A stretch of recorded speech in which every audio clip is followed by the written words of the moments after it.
पहले इस कॉलेज का कैंपस टूर देख लेते हैं, उसके बाद इस कॉलेज का रिव्यू करते हैं पूरा डिटेलिंग।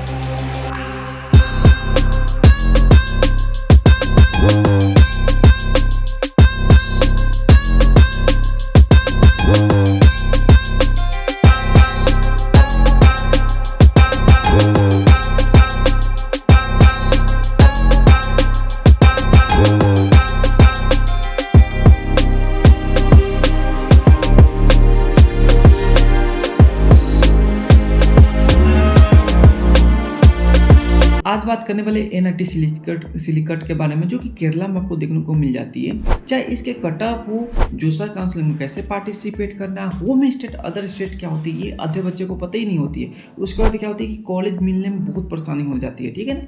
तो कैसे फिलअप करना वो भी सारी चीज़ें बाद बताऊँगा, ठीक है। प्लेसमेंट क्या है, ये सारी चीज़ के बारे में ओवरव्यू भी जानेंगे, ठीक है ना। और प्ले लिस्ट मैंने इसका बना चुका हूँ, तो प्ले लिस्ट जाकर देख लेना। एनआईटी के बारे में जितना IIIT एनआईटी ये सारी चीज़ के बारे में मैंने पूरा कवर कर चुका हूँ, ठीक है। चलो फिर इस वीडियो को स्टार्ट करते हैं।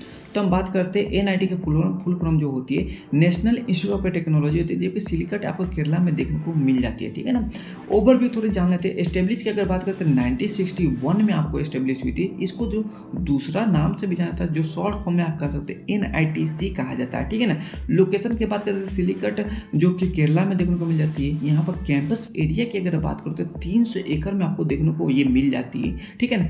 आप वहाँ पर कैसे पहुँच सकते हो, जैसे रेलवे चाहे एयरपोर्ट, तो देख लेते हैं। जैसे कि हम यहाँ पे इंटरनेशनल एयरपोर्ट की बात करें तो 35 किलोमीटर यहाँ से आपको देखने को मिल जाती है कॉलेज से। वहीं पर आपको जो है रेलवे स्टेशन की अगर बात करें तो आपको 23 किलोमीटर देखने को मिल जाती है। तो कह सकते हो दोनों पास में थोड़ी थोड़ी है, ठीक है ना। यहाँ पे रैंकिंग की बात करें तो देखो रैंकिंग वैसे मैटर नहीं करती, पर आउट ऑफ इंडिया जाते हो या कहीं और सारे एग्जाम में जाते हो, वहाँ पर रैंकिंग की थोड़ी सी ज़रूरत पड़ जाती है। जैसे 54 आपको देखने को 2023 में मिली थी। देखो अपडेट आने में थोड़ी टाइम लग जाती है, 2024 की लास्ट चल दी, बट अब जो है अपडेट आने में बहुत ज़्यादा टाइम लग जाता है। इससे कोई मैटर नहीं करता है, ठीक है ना। थोड़ी सी इंतजार कर लेना, ठीक है। एलिजिबिलिटी क्राइटेरिया की अगर बात करें यहाँ पर, तो दो चीज़ में आपको ध्यान रखनी चाहिए कि 12 में आपको साइंस सिस्टम होनी चाहिए, वो भी मैथ से। फिजिक्स केमिस्ट्री मैथ और क्या होनी चाहिए, इंग्लिश बहुत ज़्यादा जरूरी होती है। एक्स्ट्रा में आप कुछ भी रख सकते हो, बायो भी रख सकते हो, आप ड्राइंग व्राइंग कुछ भी रख लो, आपको कोई मतलब नहीं रखता। उसके बाद क्या होती है SC ST जो है उनके 65% या PW कह सकते हो, उनके लिए जो विकलांग है उनके लिए, ठीक है, 65% रहती है। और जो OBC और जनरल है उनके लिए 75% आपको कैटेगरी है, जो एलिजिबिलिटी परसेंटेज जो 12 के मार्क्स रहती है, ठीक है ना। यहाँ पर मोड ऑफ एडमिशन की बात करें तो आप दो चीज़ से जा सकते हो, पहले JEE मेंस, उसके बाद क्या जा सकते हो गेट से। तो पहले हम लोग JEE मेंस पर बात करें। आप 12 के बाद जब भी एग्जाम देते हो तो JEE मेंस दे के क्वालिफाई करके उसके बाद क्या करते हो, जोसा काउंसलिंग में बैठते हो। जोसा काउंसलिंग में 7 राउंड होती है।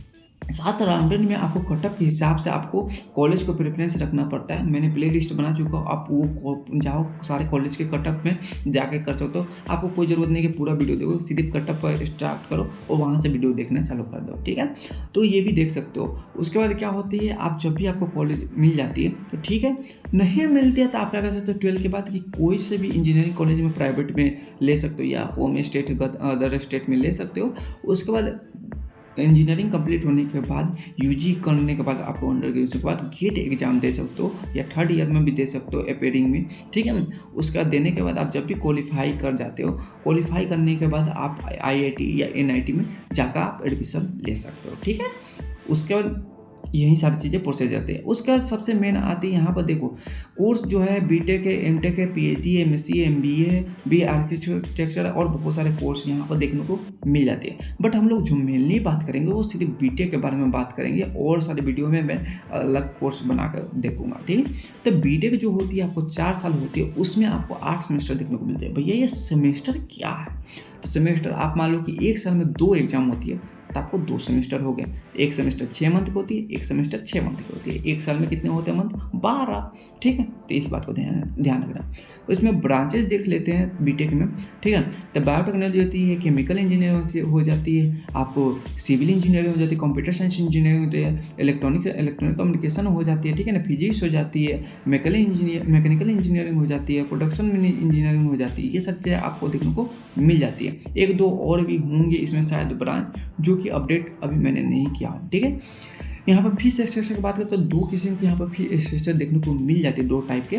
तो पहले होते हैं जो मान लो कि 5 लाख से ऊपर अगर आपके पापा के इनकम है पूरे साल का, तो आपको ये फ़ी देखने को मिल जाती है 5.5 लाख के लगभग में कह सकते हो 6 लाख लगभग में 4 साल आपके कंप्लीट हो जाएंगे बीटेक, ठीक है। अगर SC ST हो अगर तो ये फ़ी आपको देखने को मिल जाती है। अगर 1 लाख से लेकर 5 लाख के बीच में आपके पापा के इनकम है तो कह सकते हो 3 लाख रुपये तक आपको पूरे 4 साल में लगेंगे, ठीक है। तो कह सकते हो कि आपके डॉक्यूमेंट बनवाने पड़ेंगे कि मेरे पापा के ये सर्टिफिकेट ये है, तब जाके देना। कोई बच्चा देता ही नहीं है, सीधे जाके चला जाता है, तो ये आपको फ़ी पे करना पड़ जाता है, ठीक है।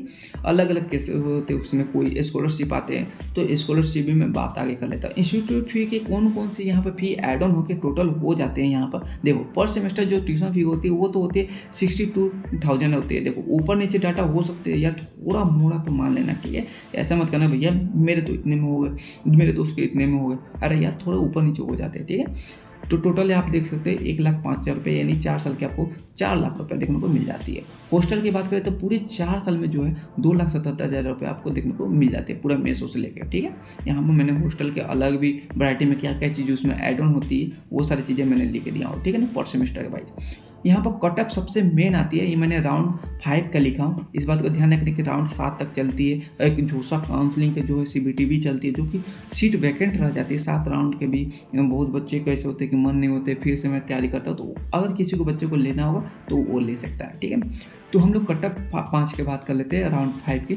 तो देखो अगर मान लो कि आप केमिकल इंजीनियरिंग लेना चाहते हो तो 19,000 तक अगर आपकी आ जाती है, स्टार्ट हुई थी और 30,000 तक गई हुई थी, ठीक है ना। फर्स्ट राउंड में 19,000 गई थी और यहाँ पर क्लोजिंग जो हुई थी 30,000, यानी 30,000 तक आपका रैंक है तो आप जा सकते हो किसमें, केमिकल इंजीनियरिंग में। अगर आपका रैंकिंग JEE मेंस में कंप्यूटर साइंस में 4,000 से लेकर आपको 9,000 यानी 10,000 तक है तो आप इसमें प्रायोरिटी रख सकते हो कि इसको ऊपर रखूँ मैं, ठीक है। इलेक्ट्रॉनिक कम्युनिकेशन की बात करें तो 8,000 से लेकर 12,000 तक आपको देखने को मिल गई थी, ठीक है।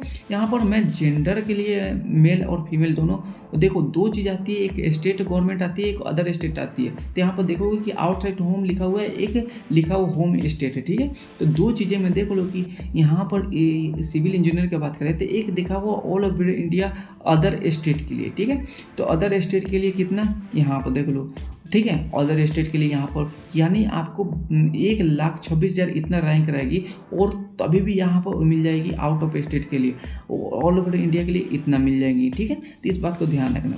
अब ये कहोगे कि भैया ये अदर स्टेट और इन स्टेट क्या होती है, तो देखो आउट स्टेट और होम स्टेट 2 चीज़ें होती हैं। एक तो अदर स्टेट होती है कि मान लो कि आपने 12 दिया है दिल्ली से, आप रहने वाले हो बिहार से, तो क्या होगा कि आपको जो है प्रायोरिटी जो मिलेगी दिल्ली की मिलेगी। जहाँ से आप 12 दिए रहोगे वो आपका होम स्टेट बन जाती है और जहाँ से हो वो अदर स्टेट बन जाती है। अगर आप मान लो कि बिहार से हो, आप बिहार में दियो तो आपका होम स्टेट कौन होगा, बिहार ही होगा। इस बात को ध्यान रखना, ठीक है। स्कॉलरशिप की मैं बात कर लेता हूँ थोड़ी सी। SC ST के लिए PH जो होती है उसको 100% माफ होती है। अगर आपको पता होगी कैसे अप्लाई करना है तो वो सारी चीज़ें मैं अलग वीडियो में बना दूंगा, ठीक है ना। प्लेसमेंट के सबसे मेन आती है एवरेज पैकेज कितनी गई थी बीटेक के बारे में, ठीक है। 4 साल के जो होती है आपको बीटेक करने वाले हो वो ब्रांच वाइज देख लेते हैं। जैसे कि कंप्यूटर साइंस इंजीनियरिंग की बात करते हैं 21 लाख रुपये एवरेज इसकी गई है। मतलब मान लो कि 200 बच्चे, 200 में से आपको 100 बच्चे को जो है 21 लाख रुपये मिले, ठीक है। यहाँ पर कंप्यूटर इलेक्ट्रॉनिक कम्युनिकेशन की बात करते हैं 18 लाख रुपये पर मिली हुई, ठीक है। फिजिक्स इंजीनियरिंग की बात करते हैं आपको 13 लाख रुपये देखने को मिली हुई थी, ठीक है। यहाँ पर हाईएस्ट की अगर बात कर लेते हैं तो हाईएस्ट अगर देखा जाए कंप्यूटर साइंस की या केमिकल इंजीनियरिंग से शुरू करते हैं तो हाईएस्ट 26 लाख रुपये गई थी और सिविल इंजीनियरिंग की बात करें 33 लाख गई थी। कंप्यूटर साइंस इंजीनियरिंग की बात कर रहे थे 47 लाख रुपये देखने को मिली थी, हाईएस्ट कह सकते हो, ठीक है ना। तो यहाँ पर फिजिक्स की बात करें तो कह सकते हो फिजिक्स भी कहीं भी पीछे आपको देखने को नहीं मिली। 43 लाख रुपये आप फिजिक्स भी ले लेते हो तो इस बात को ध्यान रखना कि मुझे कंप्यूटर साइंस से चाहिए नहीं यार। देखो यहाँ पर 43 लाख रुपये हाईएस्ट गई हुई, ठीक है। यहाँ पर एवरेज देखा जाए फिजिक्स के तो आपको 13 लाख रुपये देखने को मिलेगी, जो कि एक नॉर्मल आप टायर 3 में जाओगे वहाँ पर कंप्यूटर साइंस इंजीनियरिंग की इतनी देखने को मिल जाती है, ठीक है ना। टॉप कंपनी कौन आई थी और कौन कंपनी कितने पैसे दे के गई थी एनुअली, पर एनम की मैं यहाँ पर बात किया हूँ, पर साल की बात कर रहा हूँ, पर मंथ की मैंने बात नहीं किया था, ये बात का ध्यान रखना। ये लाख में मैंने बात किया 47 लाख जो है हाईएस्ट कंप्यूटर साइंस की, ये पर साल की है, ठीक है। यहाँ पर टॉप कंपनी कौन कौन सी आई थी, कितने रुपए दे के गई थी, ये सारी चीज़ें देख लो, और किस बेसिस पे दे के गई थी और कौन से ब्रांच को ले गई थी, ये भी मैंने लिख दिया हूँ, मेंशन कर दिया हूँ आपको। जैसे कि एसेंशियल की बात करते हैं 10 लाख रुपए पर एनम के लिए ले गई थी, ठीक है ना। एप्लीकेशन इंजीनियरिंग के लिए ले गई थी। अडानी ग्रुप जो ले गई थी 6.5 लाख का लेके गई थी, जो कि जीईटी के लिए गई थी, ग्रेजुएशन इंजीनियरिंग ट्रेनिंग के लिए गई थी, जो कि इंजीनियरिंग के लिए इसी ब्रांच और मैकेनिकल के लिए ले गई थी, ठीक है। एयर इंडिया भी आया हुआ था, ठीक है। यहाँ पर बेल भी आया था, ठीक है। डेल्टो भी आया था, ठीक है। ये सारी चीज़ें यहाँ पर देखने को मिल जाती है, थोड़ी सी पॉज करके आप दे सकते हो, ठीक है। कोई भी आपको प्रॉब्लम होती है तो कमेंट में कर दो या इंस्टाग्राम पर मुझे मैसेज कर दो, मैं उसी समय रिप्लाई दे देता हूँ। चलो फिर मिलते हैं, बाय बाय।